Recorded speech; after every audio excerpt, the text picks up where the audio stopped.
I think it's very simple. I'm very clear about my role here. My role is probably bring the resources together. We've got some very good skill coaches, so I trust what they are doing completely. So my job is to basically work with the captain, work with the team director, and bring the skill coaches, bring all the three components together, and use my T20 experience with Australia and the IPL to bring together a strategy where we can use our resources properly. So I'm very clear of my role. I'm not saying I'm leading the side or I'm just trying to collaborate. I was looking at this stat. But when looking at taking wickets, we average one of the best in the world to take the first 3 wickets. And when it comes to the first 5 wickets, we are probably one of the best in the world. So Bangladesh have done a lot of things right. It's not about what they've done, not done well. I think it's about reiterating what they're doing well and getting the best out of them. I think my focus is definitely in a short space of time going to be on their strengths, what they do really well, and then building on those strengths. I think what we have not done well, or that will take care of itself as long as we keep doing what we do really well, even better. But I think it's a fantastic move to get Shakib as captain. I interacted with him for the first time. I've respected him as an opponent, but this is the first time I've really interacted with him, and it was so heartening to see his views on the T20 game. It was so modern. It was so refreshing. We were on the same page, and the dynamic he has with the younger group is so amazing. The youngsters look up to him. They respect him, but he's also very approachable, which is a very sort of unique combination where there is respect as well as being approachable. So I think that's a very good dynamic to have between the captain and the team. And so I think it will be a very positive and refreshing move for Bangladesh. I'm coming in with a really fresh set of eyes. So I'm carrying no baggage.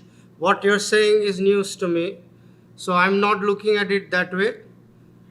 I'm just looking at it with a fresh set of eyes, and I'm bringing in my ideas. I'm bringing in fresh energy, and I'm just wanting to get the team together and start afresh. I think I've just forgotten the fact that I was a player. I mean, it doesn't matter how many runs I've scored.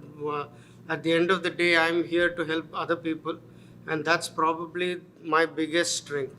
I don't carry baggage of my player or my frustrations or my past into coaching. Coaching is a completely, you see, the others were a completely different set of eyes.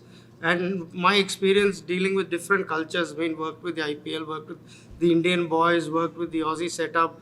So there is a good mixture of the East and the West. So I think coming into a culture like Bangladesh, I understand their upbringing, I understand the way they approach the game, but at the same time, I can bring in that sort of professionalism, the expectations. I can really set clear expectations as to what is required at this level from a professional standpoint. So I think it's a good sort of culmination, and I'm really looking forward to it. I had just left Cricket Australia, and I was basically doing commentary in the TNPL, and that's when I got this call from Khalid Mahmood. They had showed interest in me coming and joining them as a consultant in a consultant capacity, but things have happened very quickly, and I'm here in front of you. This is our first outdoor session, so we're literally stepping out. We've been out and about in the city, but this is our first real training session. So I think it's an odd time of the day that you're training. We don't train between 9 and 11 very often. So I think we will sort of start with our paces and get the intensity up slowly. I think we've got 3 more sessions, and I think 2 sessions we are between 4 and 6. So it's a good mix and match to acclimatize to the heat.